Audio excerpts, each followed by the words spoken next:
इस वेले मौजूद हाँ इलाहाबाद दे विच तहसील चूनिया के अंदर मुख्तलिफ जगह ते जिहड़े पेट्रोल पंप पेट्रोल घट पाते पे ने उन्हां दे खिलाफ तहसील चूनिया के वल्लों असिस्टेंट कमिश्नर चूनिया कार्रवाइयां करते पे ने। लाखां रुपये दे उन्हां नूं जुर्माने कीते जांदे पे ने। इस हवाले दे नाल गल करने आ कि उन्हां दी जिहड़ी शामत है क्यों आई हुई है जी। बिस्मिल्लाहिर्रहमानिर्रहीम।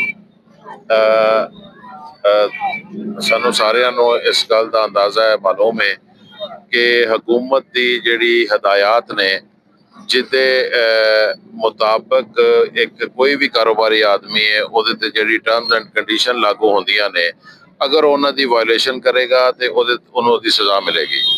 इस तरह बेशक वो पेट्रोल पंप होवे, वो कोई दुकानदार होवे, जिन्ने जिन्ने कवानीन दी सरकारी कवानीन की खिलाफ वर्जी की उहदे ते सख्त तो सख्त एक्शन लिया जाएगा।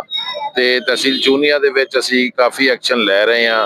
वो पेट्रोल पंप जिन्हां दे पैमाने ठीक नहीं, जिन्हां दे वॉशरूम ठीक नहीं, जिन्हां कोल वॉशरूम की फैसिलिटी नहीं, तो उन्हां दे खिलाफ असीं ऑलरेडी पिछले 2-3 दिन दे विच मैं काफ़ी एक्शन लए ने। तो इंशाअल्लाह ये कार्रवाइयां जारी रहनगियां।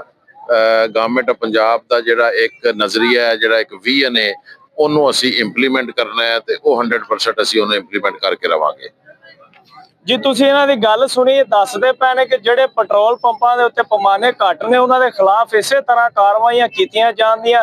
वज़ीर आला पंजाब मरियम नवाज शरीफ वल्लों जिहड़े अहकामात दिते गए ने उहदे मुताबिक पूरी तहसील दे अंदर जिहड़ा इह काम है वो कीता जांदा पिया ते इस तों इलावा जिहड़े तजावज़ात दे खिलाफ भी जिहड़े ऑपरेशन ने वो भी कीते जांदे पे ने जी।